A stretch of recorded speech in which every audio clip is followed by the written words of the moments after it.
بسم اللہ الرحمن الرحیم۔ السلام علیکم۔ آج کائنات کے راز سیریز کی 7ویں قسط ہے، اور آج جو انفارمیشن میں آپ کو دینے والا ہوں، نہ صرف یہ انفارمیشن انتہائی دلچسپ ہوگی بلکہ کافی حد تک ایک ایڈوانسڈ لیول کی انفارمیشن بھی ہوگی، کیونکہ آج یعنی 7 قسطوں کے بعد سیریز خود بھی ایک ایڈوانس سٹیج میں داخل ہو چکی ہے۔ اور آج والی قسط دیکھنے کے لیے ضروری ہے کہ آپ کو 3 چیزیں آلریڈی پتا ہوں۔ ایک تو آپ کو ذوالقرنین اور یاجوج اور ماجوج کا واقعہ پتا ہو، ایٹ لیسٹ وہ واقعہ کہ جو سورہ کہف میں بتایا گیا ہے کہ ذوالقرنین کہاں گئے تھے اور وہاں انہوں نے کیا کیا دیکھا تھا۔ دوسری بات کہ آپ کو حضرت موسیٰ اور حضرت خضر علیہ السلام کا واقعہ پتا ہو، وہ واقعہ بھی سورہ کہف میں آیا ہے، اور ضروری ہے کہ آپ کو پتا ہو کہ وہ واقعہ شروع کیسے ہوا تھا، کیونکہ اس واقعے کے بالکل شروع میں ہی اللہ تعالیٰ نے ہمارے لیے ایک بہت ہی زبردست لیڈ رکھی ہے کہ جسے اگر ہم سمجھ گئے تو ہماری آنکھوں کے سامنے بہت سی نئی دنیاوں کے دروازے کھلنا شروع ہو جائیں گے۔ اور تیسرا یہ کہ پچھلی تمام قسطوں کے اہم ترین پوائنٹس ایٹ لیسٹ آپ کے ذہن میں ضرور ہوں، مثلاً یہ کہ پانی کیا ہے، مثلاً یہ کہ جزیرہ کسے کہتے ہیں، مثلاً یہ کہ دابہ یعنی جاندار کا قرآن پاک میں کیا کانسیپٹ ہے۔ پچھلی قسط میں نے بڑی ڈیٹیل کے ساتھ اسے ڈسکس کیا بھی تھا، اور مثلاً یہ کہ آسمان کے راستوں کے متعلق قرآن پاک سے ہمیں کیا کیا پتہ چلتا ہے، اور پھر سب سے آخر میں مچھلی قرآن پاک کے کس کس واقعے میں ذکر ہوئی ہے۔ تو اگر آپ کے ذہن میں یہ تمام پوائنٹس اور سورہ کہف کا بیسک نالج موجود ہے تو چلے آئیں پھر شروع کرتے ہیں ہم کائنات کے راز سیریز کی 7ویں قسط، کہ جسے دیکھ کر انشاءاللہ آپ کو مزہ آ جانا ہے۔ جامع ترمذی میں ایک حدیث ہے، حدیث نمبر 3319، جہاں نبی کریم صلی اللہ علیہ وآلہ وسلم نے بتایا کہ اللہ تعالیٰ نے سب سے پہلے قلم کو پیدا کیا اور اسے حکم دیا کہ لکھ، اور وہ قلم لکھنے لگا، اور ہمیشہ تک جو کچھ بھی ہونے والا تھا اس نے وہ سب لکھ کر دے دیا۔ اب یہ ایک بہت خوبصورت اور بہت زبردست حدیث ہے۔ اس سے پہلے کہ میں آپ کو آگے لے کر چلوں، اس حدیث کے بارے میں حضرت عبادہ ابن صامت رضی اللہ تعالیٰ عنہ نے ایک مرتبہ اپنے بیٹے سے کہا تھا کہ بیٹا جو تمہیں ملنا تھا وہ لکھا جا چکا ہے، ایسا ہو ہی نہیں سکتا کہ وہ تجھے نہ ملے، اور جو تجھے نہیں ملا ایسا ہو ہی نہیں سکتا تھا کہ وہ تجھے کبھی مل جاتا۔ Everything is written, everything is مکتوب۔ اور پھر عبادہ رضی اللہ تعالیٰ عنہ نے کہا کہ نبی کریم صلی اللہ علیہ وآلہ وسلم نے کہا تھا کہ جسے اس لکھے ہوئے کا یقین نہ ہو، جسے اس تقدیر کا یقین نہ ہو، وہ مجھ سے نہیں ہے۔ اور بائی دا وے یہ عبادہ رضی اللہ تعالیٰ عنہ کے آخری الفاظ تھے۔ آپ ایک بہت بڑے صحابی تھے، سابقون الاولون میں سے تھے، اور یہ آخری حدیث تھی کہ جو آپ نے سنائی، اور پھر اس کے بعد آپ کی آنکھیں ہمیشہ کے لیے بند ہو گئی تھیں۔ قلم، سب سے پہلے اللہ تعالیٰ نے قلم پیدا کیا، اور قلم کے نام پر پوری ایک سورہ موجود ہے، سورہ قلم۔ لیکن کیا کبھی آپ نے نوٹس کیا کہ سورہ قلم کس طرح شروع ہو رہی ہے؟ ایک ایسی سورت کہ جس کا نام اس چیز کے نام پر ہے کہ جو سب سے پہلے پیدا ہوئی، یعنی قلم، وہ شروع ہوتی ہے حروف مقطعات میں سے ایک حرف کے ساتھ، نون۔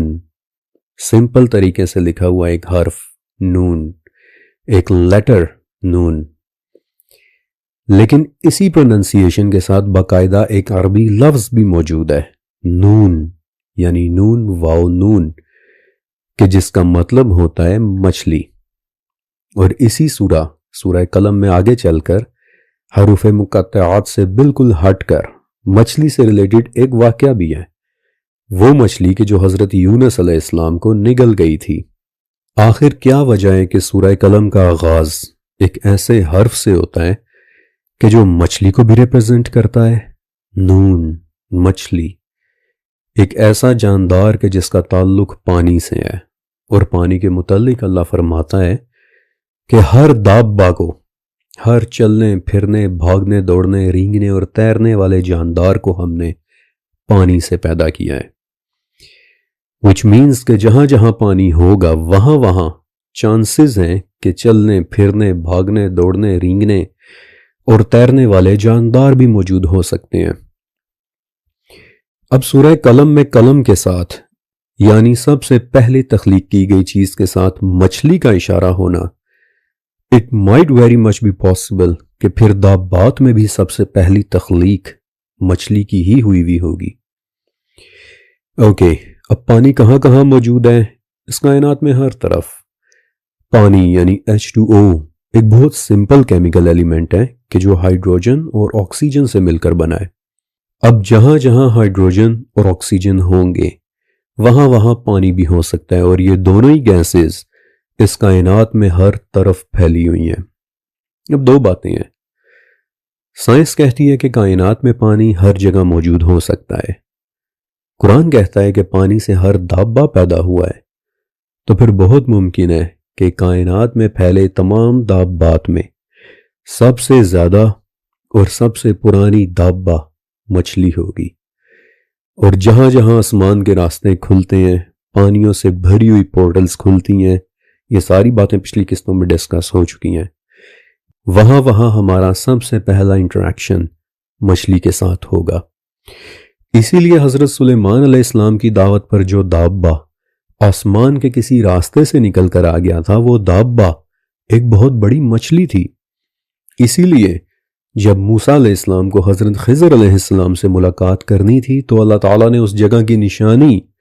یعنی جہاں یہ پراسرار ملاقات ہونی تھی، اس جگہ کی نشانی ایک مچھلی کو بنا دیا۔ اسی لیے جب حضرت عیسیٰ علیہ السلام کے لیے آسمان کے کسی راستے سے ایک مائدہ نازل ہوا تو اس میں سامنے ایک مچھلی پڑی ہوئی تھی، اور ڈونٹ وری، انشاءاللہ یہ تمام باتیں میں آپ کے ساتھ آگے چل کر بڑی ڈیٹیل سے ڈسکس کروں گا، ایون کہ اگر آج کی قسط میں مچھلی والے ٹاپکس مکمل نہ بھی ہو پائے تب بھی انشاءاللہ اگلی قسط میں انہیں ضرور کمپلیٹ کروں گا۔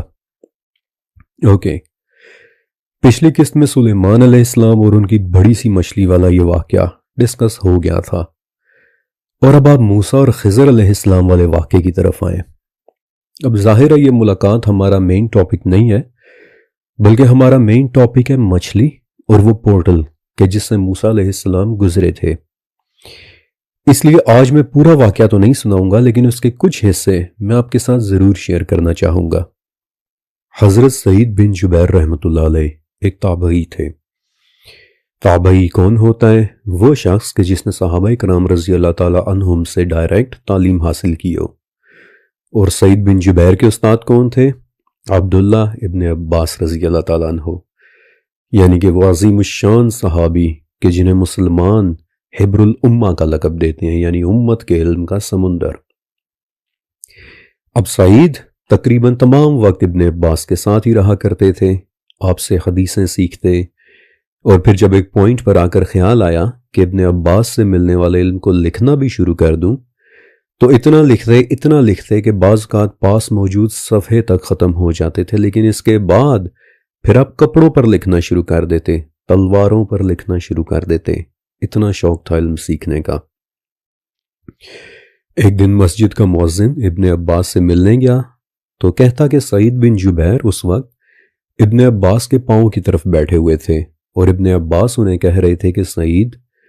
تم نے مجھ سے بہت ساری حدیثیں حفظ کی ہیں، اب تم مجھے وہ سناؤ تاکہ مجھے پتہ چلے کہ کہیں تم نے ان میں کوئی غلطی تو نہیں کی۔ یعنی ابن عباس سعید بن جبیر پر خاص توجہ دیا کرتے تھے، یہ بات میک شور کرتے تھے کہ سعید کہیں غلطی نہ کر بیٹھیں۔ اب اگر سعید ابن عباس کے اتنے بڑے سٹوڈنٹ تھے، اتنے اہم سٹوڈنٹ تھے، تو پھر کیا وجہ کہ ہمیں ان کا نام سننے میں اتنا زیادہ کیوں نہیں ملتا؟ کیونکہ ان کے پاس علم تو تھا ہی، لیکن ان کا ایک ماننا بھی تھا کہ علم صرف اس شخص کو دینا چاہیے کہ جو علم کا واقعی قدردان ہو۔ مثلا محمد بن حبیب کہتے ہیں کہ جب سعید اصفہان میں رہتے اور لوگ ان سے حدیثیں پوچھتے تھے تو آپ خاموش رہتے تھے، انکار کر دیتے تھے، لیکن پھر جب کوفہ آئے تو لوگوں کو اپنا علم الحدیث بانٹنا شروع کر دیا۔ تو ایک دن ان کے اسٹوڈنٹس نے پوچھا کہ حضور کیا وجہ ہے، آپ ایسا کیوں کرتے ہیں؟ تو بتایا کہ قیمتی چیز صرف وہاں پیش کرو کہ جہاں اس کے قدردان موجود ہوں۔ یہ آسمان و زمین کے عجائبات کی باتیں یہ میں انہیں سناؤں گا کہ جو انہیں سننا چاہے گا۔ ہر شخص کو تو نہ یہ سب جاننے کا شوق ہے اور نہ ہی اسے اس سب کی ضرورت ہے۔ I can so relate with him right now, I swear. Anyway, جب سعید بن جبیر فوت ہوئے تو ان کے زمانے کے ایک اور سکولر میمون بن مہران کہتے ہیں، اور بائی دا وے میمون کا شمار اپنے زمانے کے ٹاپ 4 سکولرز میں ہوتا تھا۔ وہ کہتے ہیں کہ جب سعید فوت ہوئے تو کوفہ میں کوئی بھی عالم ایسا نہیں تھا کہ جس نے کچھ نہ کچھ ان سے نہ سیکھا ہو۔ سعید بن جبیر کے متعلق آپ کو یہ ساری بات بتانے کا مقصد یہ تھا کہ آپ جان لیں کہ اب جو باتیں میں آپ کو بتانے والا ہوں یہ کسی غیر سنجیدہ نان سیریس شخص کے تکے نہیں ہیں، بلکہ ایک بہت بڑے صحابی عالم کے بہت خاص سٹوڈنٹ کی بتائی ہوئی تعلیمات ہیں۔ سعید بن جبیر کہتے ہیں، اور ان کا یہ کہنا امام بہقی کی کتاب الاسماء والصفات اور اس کا کچھ حصہ بخاری کی حدیث نمبر 74 میں لکھا ہوا ہے۔ کہتے ہیں کہ ایک مرتبہ میں ابن عباس رضی اللہ تعالیٰ عنہ کے ساتھ بیٹھا ہوا تھا تو ایک آدمی آیا اور کہنے لگا کہ ابن عباس، لوگ کہتے ہیں کہ سورہ کہف میں جس موسیٰ کا ذکر ہے، یعنی جو موسیٰ خضر سے جا کر ملے تھے، وہ موسیٰ بنی اسرائیل والے نہیں بلکہ کوئی اور ہی موسیٰ تھے۔ تو ابن عباس نے کہا کہ وہ جھوٹ بولتے ہیں، وہ موسیٰ بنی اسرائیل والے ہی موسیٰ تھے، اور ہوا یوں تھا کہ ایک مرتبہ موسیٰ نے خطبہ دیا، ایک عظیم الشان خطبہ، ایک ایسا خطبہ کہ جس کے بعد بنی اسرائیل کا ہر شخص رو پڑا تھا، اور تب موسیٰ علیہ السلام کے پاس ایک آدمی آیا اور روتے ہوئے پوچھا کہ موسیٰ اتنا علم، اے موسیٰ کیا آپ سے زیادہ بھی کسی کے پاس علم موجود ہو سکتا ہے؟ تو موسیٰ نے کہا کہ نہیں، اور تب اس واقعے کے بعد پھر اللہ تعالیٰ نے موسیٰ علیہ السلام پر وحی کی کہ اے موسیٰ، پانیوں کے ملنے کی جگہ پر ایک شخص رہتا ہے کہ جو تم سے زیادہ علم رکھتا ہے، ایک ایسا شخص کہ جسے میں نے اپنے پاس سے علم عطا کیا ہے۔ اور موسیٰ نے پوچھا کہ اے اللہ، تو پھر میں ان سے کیسے مل سکتا ہوں؟ موسیٰ علیہ السلام نے یہ سوال جواب کیسے کیے؟ آف کورس وہ کلیم اللہ تھے، واحد شخص تھے کہ جن کے ساتھ اللہ تعالیٰ نے ڈائریکٹ کلام فرمایا ہے۔ تو اللہ تعالیٰ نے حکم دیا کہ موسیٰ اپنے ساتھ ایک مچھلی لے لو، اور جہاں وہ مچھلی گم ہو جائے پس وہیں تمہاری اس شخص سے ملاقات ہو جائے گی۔ اللہ تعالیٰ سے ملی ان ہدایات کے بعد پھر موسیٰ علیہ السلام نے اپنے لیے ایک خادم سلیکٹ کیا، اور بہت سوچ سمجھ کر وہ خادم سلیکٹ کیا، کیونکہ حدیث سے پتہ چلتا ہے کہ ان خادم کا نام یوشع ابن نون تھا، ونس اگین نون، مچھلی۔ اور انہیں کہا کہ بات سنو، تمہارا کام صرف اتنا ہے کہ جب یہ مچھلی گم ہو جائے تو مجھے فوراً بتا دینا۔ پھر اپنے ساتھ ایک مچھلی لی، نمک لگی تلی ہوئی فرائی ہوئی ہوئی مچھلی، اور وہ لوگ اپنے اس سفر پر چل پڑے کہ جس پر نکلتے وقت موسیٰ علیہ السلام نے کہا تھا کہ اب تو میں چلتا ہی رہوں گا یہاں تک کہ میں پانیوں کے ملنے کی جگہ تک نہ پہنچ جاؤں، خواہ کہ مجھے سالہ سالی کیوں نہ چلنا پڑ جائے۔ اب یہاں سے آگے میں ایزیوم کر رہا ہوں کہ آپ نے سورہ کہف کا یہ واقعہ پڑھا ہوا ہوگا، کیونکہ اس قسط کا مقصد فی الحال یہ پورا واقعہ سنانا نہیں ہے، بلکہ موسیٰ علیہ السلام کی اس مچھلی پر نظر رکھنا ہے کہ وہ آخر کرتی کیا ہے۔ اب جس جگہ وہ مچھلی گم ہوئی تھی انیشیلی، اس وقت ان دونوں کو پتہ نہیں چلا۔ موسیٰ علیہ السلام سو رہے تھے، انہیں پتہ نہیں چلا، اور یوشع ابن نون اگرچہ یہ واقعہ ہوتے دیکھ رہے تھے لیکن وہ اسے موسیٰ علیہ السلام کو بتانا بھول گئے۔ اب ذرا ایک منٹ کے لیے رکیں اور غور کریں کہ آہستہ آہستہ اس جگہ پر آپ کو کچھ غیر معمولی نشانیاں ہوتی دکھائی دینا شروع ہو گئی ہیں۔ موسیٰ علیہ السلام سو رہے ہیں، یہ بات امپورٹنٹ ہے، لیکن اتنی ہی امپورٹنٹ ایک بات اور بھی ہے کہ یوشع بن نون نمک لگی فرائی ہوئی ہوئی مچھلی کو زندہ ہوتے دیکھ کر پانی میں جاتا دیکھتے ہیں، اور ایک اتنی بڑی بات موسیٰ علیہ السلام کو بتانا ہی بھول جاتے ہیں۔ اور پھر بات بھی وہ کہ جس کے متعلق موسیٰ علیہ السلام نے انہیں کہا تھا کہ دیکھو یوشع، تمہارا کام صرف اتنا ہے کہ مچھلی گم ہو جائے تو مجھے بتا دینا۔ یوشع بن نون اپنی واحد اسائنمنٹ بھول گئے، اور وہ بھی ایک اتنی عجیب و غریب اسائنمنٹ کہ جسے انسان بھول سکتا ہی نہیں ہے۔ اگر آپ اپنی آنکھوں سے فرائیڈ مچھلی کو زندہ ہوتے پانی میں تیرتا دیکھنے لگ جائیں تو کیا یہ ایک ایسی بات ہے کہ جسے آپ فوراً بھول جائیں گے؟ آف کورس ناٹ، بلکہ آپ فوراً سب کو اکٹھا کر کے یہ عجیب و غریب واقعہ سنائیں گے کہ ابھی میں نے ایسے ہوتے دیکھا ہے۔ اب سعید بن جبیر اس جگہ یعنی اس چٹان کے متعلق بھی ڈسکرائب کرتے ہیں کہ جہاں پر وہ پورٹل موجود تھی۔ ایک چٹان تھی کہ جسے دیکھ کر نمی سی کا احساس ہوتا تھا کہ جیسے وہ گیلی گیلی ہو، اور اس کے آس پاس کافی ٹھنڈک تھی۔ اس جگہ کا ٹمپریچر باقی جگہ کی نسبت تھوڑا مختلف تھا۔ پھر سعید اس مچھلی کے زندہ ہونے کے طریقے کو بھی ڈسکرائب کرتے ہیں، جسے سعید ابن جبیر کے علاوہ ابن کثیر، طبری اور سفیان رحمۃ اللہ علیہ تینوں نے روایت کیا ہے کہ اس چٹان کے نیچے دراصل ایک چھپا ہوا آب حیات کا چشمہ تھا کہ جس کے متعلق کسی کو علم نہیں تھا کہ وہ وہاں پر ایگزسٹ کرتا ہے۔ آب حیات یعنی ایک ایسا پانی جس کے متعلق سعید کہتے ہیں کہ کوئی مردہ چیز ایسی نہیں کہ جس پر اس پانی کے چھینٹے پڑیں اور وہ چیز زندہ نہ ہو جائے۔ اچھا، آب حیات پڑھنے سے وہ مچھلی زندہ ہوئی، اور اب یہاں سے آگے کی ڈسکرپشن بہت ہی زبردست ہے۔ جب وہ مچھلی زندہ ہو کر پانی میں گری، آب حیات میں نہیں بلکہ کسی اور پانی میں، یہ کوئی دریا تھا، سمندر تھا یا آسمان کے راستے والا پانی تھا، کوئی نہیں کہہ سکتا، کیونکہ یاد رکھیں کہ یہاں بہت سارے پانی ایک ساتھ موجود ہیں۔ یہ جگہ پانیوں کے ملنے کی جگہ تھی۔ اب جب مچھلی پانی میں گری تو ایک تو وہ زندہ ہو گئی، اور دوسرا الکہف کے مطابق اس نے ایک عجیب سا سرنگ جیسا راستہ بنا لیا۔ وہ راستہ کیسا تھا؟ مسلم کی حدیث کے مطابق اچانک پانی رک گیا، سب کچھ وہیں فریز ہو گیا، ٹھہر گیا، جو جہاں تھا وہیں رک گیا کہ جیسے سب پتھر ہو گیا ہو۔ اور مسلم کی حدیث کے الفاظ ہیں کہ طاقچے کی طرح کا ایک راستہ کھل گیا۔ آپ سمجھ رہے ہیں کہ اس وقت موسیٰ علیہ السلام کے لیے کسی طرح کا کوئی دروازہ کھل گیا تھا، کوئی پورٹل کھل گئی تھی۔ طاقچہ یعنی کسی جگہ اندر کی طرف داخل ہوتی ہوئی ایک opening. Okay, it gets even more interesting, ابھی اور بھی دلچسپ باتیں ہونی ہیں۔ جب موسیٰ علیہ السلام اس جگہ کی تلاش میں دوبارہ واپس پہنچتے ہیں تو چٹان کے ہر طرف دیکھتے ہیں، لیکن انہیں یہ سرنگ، یہ اوپننگ، یہ راستہ، یہ پورٹل دکھائی نہیں دے رہا ہوتا۔ سعید بن جبیر رحمۃ اللہ علیہ اور امام عوفی رحمۃ اللہ علیہ دونوں ابن عباس رضی اللہ تعالیٰ عنہ سے روایت کرتے ہیں کہ موسیٰ علیہ السلام نے چٹان کے چاروں طرف چکر لگایا لیکن انہیں کچھ دکھائی نہ دیا، تو پھر وہ چٹان کے اوپر چڑھ گئے، اور تب پانی کے اندر انہیں وہ سرنگ، وہ طاقچہ اور اس کے اندر جاتی ہوئی مچھلی دکھائی دینے لگ گئی۔ ایگزیکٹلی ویسا ہی راستہ کہ جیسا سورہ کہف میں بتایا گیا ہے، وَاتَّخَذَ سَبِيلَهُ فِي الْبَحْرِ عَجَبًا۔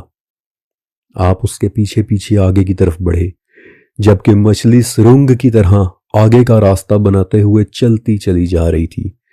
جہاں جہاں سے وہ مچھلی گزر رہی تھی وہاں وہاں سے وہ جگہ پتھر کی طرح سخت ہوتی چلی جا رہی تھی، فروزن ہوتی چلی جا رہی تھی کہ جیسے پتھر کی بنی ہوئی ہو۔ موسیٰ علیہ السلام نے اپنا عصا آگے رکھ لیا کہ جس کے ساتھ وہ راستہ مزید کھل گیا۔ مچھلی کے سائز سے بڑھ کر میں بھی ایک انسان کے گزرنے کے سائز کا ہو گیا۔ پانی ادھر ادھر ہو گیا، اور پانی سے آگے موسیٰ علیہ السلام کو پھر پہلے کنکریاں، پھر خشکی اور پھر ایک زمین دکھائی دینے لگی، اور اس زمین میں پھر آپ نے ایک شخص کو سوئے ہوئے دیکھا کہ جو بیسیکلی حضرت خضر علیہ السلام تھے۔ اب اس سے پہلے کہ میں آپ کو آگے بتاؤں، let's hold on for a second, ذرا غور کریں کہ موسیٰ علیہ السلام چٹان کے ادھر ادھر تلاش کرتے ہیں، دیکھتے ہیں، لیکن انہیں کچھ دکھائی نہیں دیتا۔ لیکن جب وہ چٹان کے اوپر چڑھ جاتے ہیں تو انہیں فوراً سے وہ پورٹل، وہ راستہ، وہ اوپننگ دکھائی دینے لگ جاتی ہے، یہاں تک کہ اس میں آگے کی طرف جاتی ہوئی مچھلی بھی۔ اور پھر اس راستے کو مزید کھولنے کے لیے آپ اپنا عصا اس پر رکھتے ہیں، اور کیا ہوتا ہے؟ اچانک سے وہ راستہ مزید کھل جاتا ہے، اور پانیوں میں راستہ کھولنے والا ایگزیکٹلی یہی کام موسیٰ علیہ السلام نے ایک مرتبہ پہلے بھی کیا تھا، سورہ شعراء میں، کہ جب فرعون کی فوج آپ اور بنی اسرائیل کے پیچھے پیچھے آ رہی تھی تو اللہ تعالیٰ کی طرف سے حکم ہوا کہ موسیٰ اپنے عصا کو سمندر کے پانی پر رکھو، اور اچانک سمندر پھٹا اور اس میں ایک راستہ کھل گیا، اور راستے کے دونوں طرف کا سمندر آپ کو ایسے دکھائی دینے لگ گیا کہ جیسے دو انتہائی بڑے بڑے پہاڑ ہوں،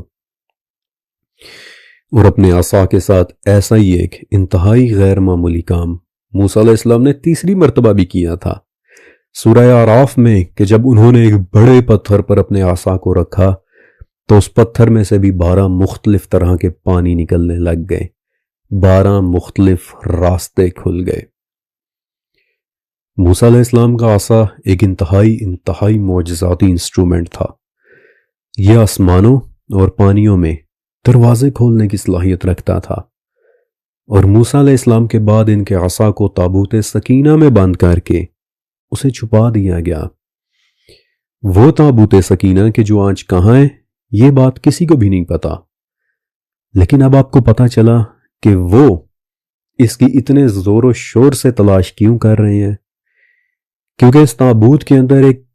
انوینسیبل قسم کی طاقت کا سورس چھپا ہوا ہے، راستے اور دروازے کھول دینے والا انسٹرومنٹ۔ اور اس سرنگ میں، اس راستے، اس پورٹل میں داخل ہونے کے بعد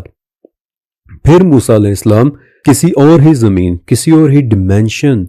یا پھر شاید کسی اور ہی عالم میں داخل ہو گئے، کیونکہ اب یہاں سے آگے قرآن و حدیث دونوں میں آپ کو یوشع بن نون کا کوئی ذکر نہیں ملے گا، یعنی ان کے وہ خادم کہ جو پورے سفر میں ان کے ساتھ ساتھ تھے، لیکن اب یہاں سے آگے آپ کو ان کا کوئی ذکر نہیں ملنا، کیونکہ وہ اب پیچھے اسی ریلم میں رہ گئے ہیں کہ جو شاید ہماری دنیا تھی۔ اچھا، اب موسیٰ علیہ السلام آگے چلتے ہیں، اس زمین میں نکل آتے ہیں کہ جہاں انہیں خضر علیہ السلام سوئے ہوئے دکھائی دیتے ہیں۔ اب نوٹس کریں، اس پورٹل کو کراس کرنے سے پہلے موسیٰ علیہ السلام کو بھی اس جگہ پر تھکاوٹ محسوس ہوئی تھی اور وہ سو گئے تھے۔ اسی جگہ پر یوشع بن نون کو بھی ایک اتنی بڑی بات بھول گئی کہ فرائی مچھلی زندہ ہو کر پانی میں چلی گئی ہے، وہ یہ بات مینشن کرنا ہی بھول گئے۔ اور اس پورٹل کو کراس کرنے کے بعد خضر علیہ السلام بھی جب موسیٰ علیہ السلام کو دکھائی دیے تو وہ سوئے ہوئے ہی دکھائی دیے، اور یہاں سے آگے موسیٰ علیہ السلام نے جو واقعات ہوتے دیکھنے ہیں، آپ جانتے ہیں کہ موسیٰ علیہ السلام وہاں بھی کہیں گے کہ خضر مجھے معاف کر دے، میں بھول گیا تھا، میری بھول پر میری کوئی گرفت نہ کرے۔ آپ کو ایسا محسوس نہیں ہوتا کہ یہ جگہ جہاں یہ راستہ کھل رہا ہے، جہاں یہ پورٹل کھل رہی ہے، وہاں پہنچ کر انسان کی فزیولوجی اور سائیکالوجی بہت ہیویلی افیکٹ ہونا شروع ہو جاتی ہے، اور اس جگہ کے ایک مکمل ڈیفرنٹ ریلم ہونے کا ایک ثبوت یہ بھی ہے کہ اس جگہ کے بارے میں خضر موسیٰ علیہ السلام کو کہتے ہیں کہ موسیٰ، یہ جگہ آپ کے اسفیئر آف انڈرسٹینڈنگ سے باہر کی جگہ ہے، یہاں آپ صبر نہیں کر سکیں گے۔ اوکے، اب اس زمین میں پہنچ کر کہ جو ہم نہیں جانتے کہ کون سی زمین تھی، اسی دنیا کی ہی کسی اور ڈیمینشن میں تھی یا پھر بالکل ہی کسی اور سیارے میں، nobody can really say، بس ہم اتنا جانتے ہیں کہ موسیٰ علیہ السلام وہ اوپننگ، وہ پورٹل کراس کر کے اس زمین میں آئے ہیں، اور وہاں خضر انہیں کوئی خاص قسم کا کپڑا لپیٹے ہوئے سوئے ہوئے دکھائی دے رہے ہیں۔ اس کپڑے کی نیچر کیا ہے کوئی نہیں جانتا، اسے ہم نے پچھلی ایک قسط میں ڈسکس کیا بھی تھا، لیکن nobody can really say کہ یہ کون سا کپڑا ہے کہ جو ہر اس کردار پر نظر آتا ہے کہ جو پورٹلز میں سے گزر کر آتا ہو۔ خضر علیہ السلام، حضرت عیسیٰ علیہ السلام اور دجال کی جساسہ، تینوں کے جسم پر اس کپڑے کی موجودگی کا ذکر ملتا ہے۔ بہرحال جب ان دونوں کا سامنا ہوتا ہے تو موسیٰ علیہ السلام خضر علیہ السلام کو سلام کرتے ہیں، اور خضر حیران ہو کر پوچھتے ہیں کہ اس زمین میں سلام کہاں سے آیا، جو کہ ایک اور انڈیکیشن ہے کہ وہ زمین ایون کہ خضر علیہ السلام کے لیے بھی شاید کوئی ایلین سرزمین تھی۔ اچھا، اب خضر علیہ السلام کون تھے؟ ونس اگین کہ یہ ویڈیو خضر علیہ السلام کے متعلق تو ہے نہیں، ورنہ میں آپ کو ان کے متعلق بہت تفصیل سے بتاتا، لیکن فی الوقت صرف اتنا بتا دیتا ہوں کہ امام العقیلی نے کعب رحمۃ اللہ علیہ سے ایک روایت لی ہے کہ خضر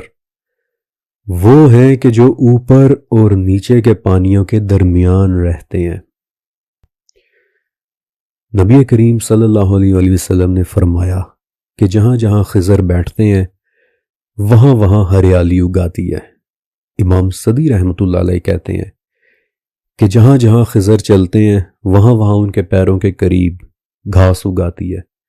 اور اکثر یہ گھاس اتنی گھنی ہوتی ہے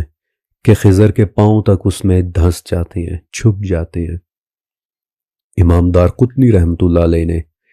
اپنی کتاب کتاب الافراد، اور حافظ ابن ساکر نے اپنی کتاب، بلکہ میری فیورٹ کتاب جس کا میں اکثر حوالہ دیتا ہوں، تاریخ دمشق، اس میں لکھا ہے کہ خضر کے لیے وقت ایگزسٹ ہی نہیں کرتا تھا، وہ تب تک زندہ رہیں گے جب تک اللہ چاہے گا،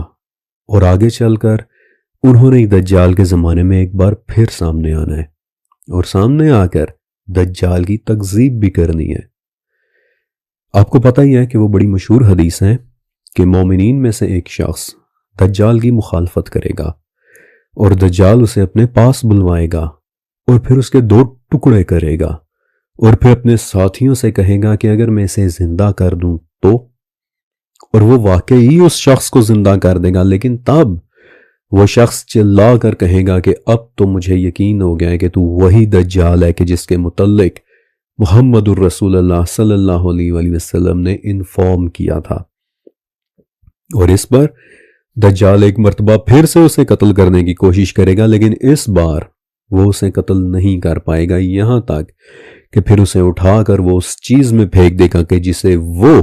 جنت کہتا ہے، لیکن جس کے اندر صرف دھواں ہی دھواں ہوگا۔ نبی کریم علیہ السلام فرماتے ہیں کہ میرا یہ امتی درجات کے اعتبار سے میرے سب سے زیادہ قریب ہوگا، اور امام دارقطنی پلس دوسرے بہت سے بڑے بڑے مسلم سکولرز یہی کہتے ہیں کہ وہ شخص حضرت خضر علیہ السلام ہوں گے کہ جو بیسیکلی وقت کی قید سے آزاد ہیں۔ لیکن دجال نے چونکہ وقت کے ساتھ چھیڑ چھاڑ کرنی ہے، آپ کو پتہ ہی ہے کہ اس کا ایک دن 1 سال، دوسرا دن 1 مہینے، اور تیسرا دن 1 ہفتے کے برابر ہوگا،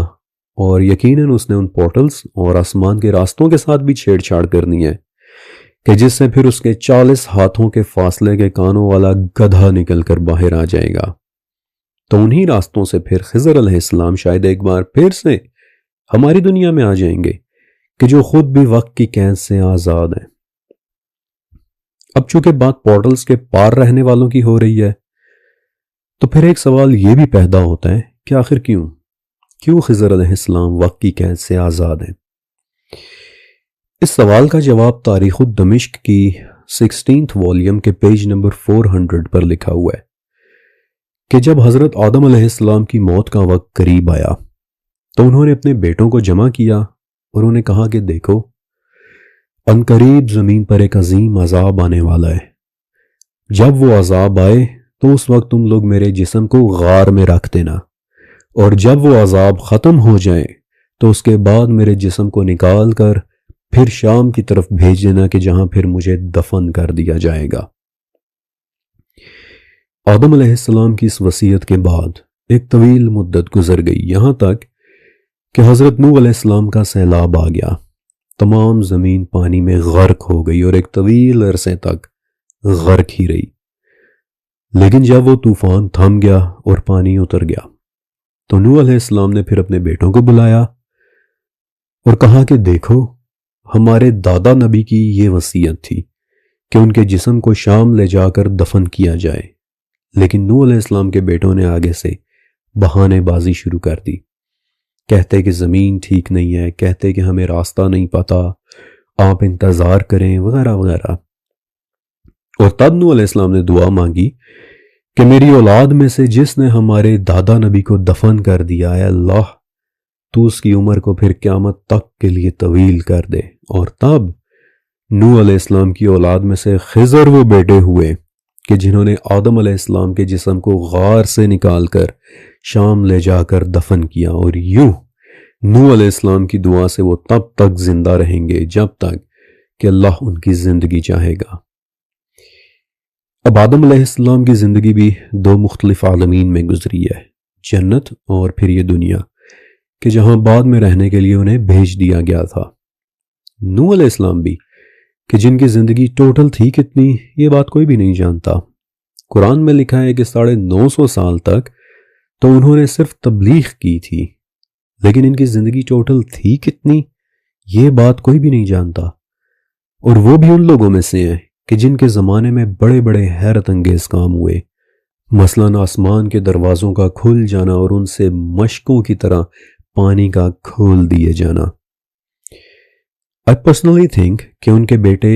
یا ان کے پوتے یا ان کے پوتوں میں سے کوئی بچے حضرت خضر علیہ السلام بھی کسی 5th ڈیمینشنل بینگ کی طرح بہت سارے عالموں میں رہ رہے ہیں۔